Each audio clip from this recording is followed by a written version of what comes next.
Today I'm going to show you how to create realistic mockups in Adobe Photoshop.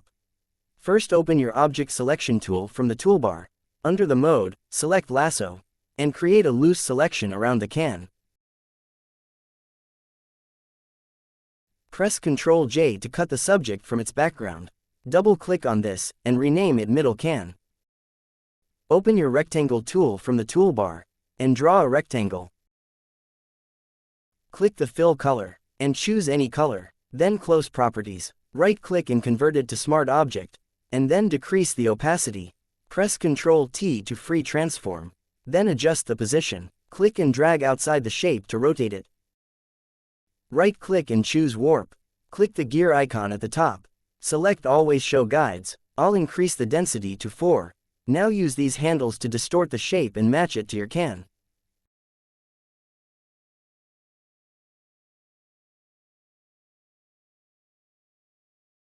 Hit Enter once you're satisfied. Set the opacity back to 100%, and then right-click and create Clipping Mask. Double-click on this, and rename it Place Image. Double-click on the Smart Object thumbnail. Go to File, Place Embedded, and place your design. Adjust the size and position. Hit Enter when you're finished. Go back to File, and choose Save, and close the document. Change the blend mode of this layer from normal to linear burn. Click on the adjustment layer, and create a solid color. In the color picker, choose white.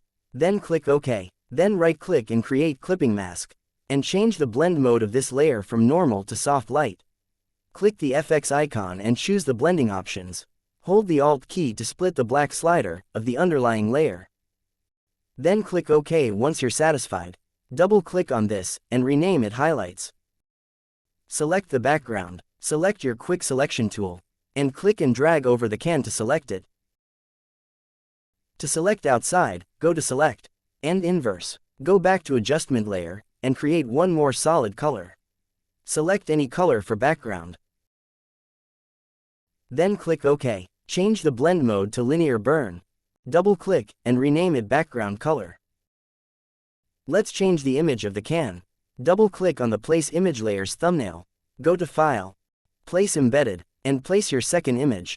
Adjust the size and position. Hit Enter on the keyboard. Go back to File, and choose Save. And then close the document. Let's go back to this. You can also change the background color. So I'm going to select that. Then click OK once you're satisfied. And that's it. Thanks for watching.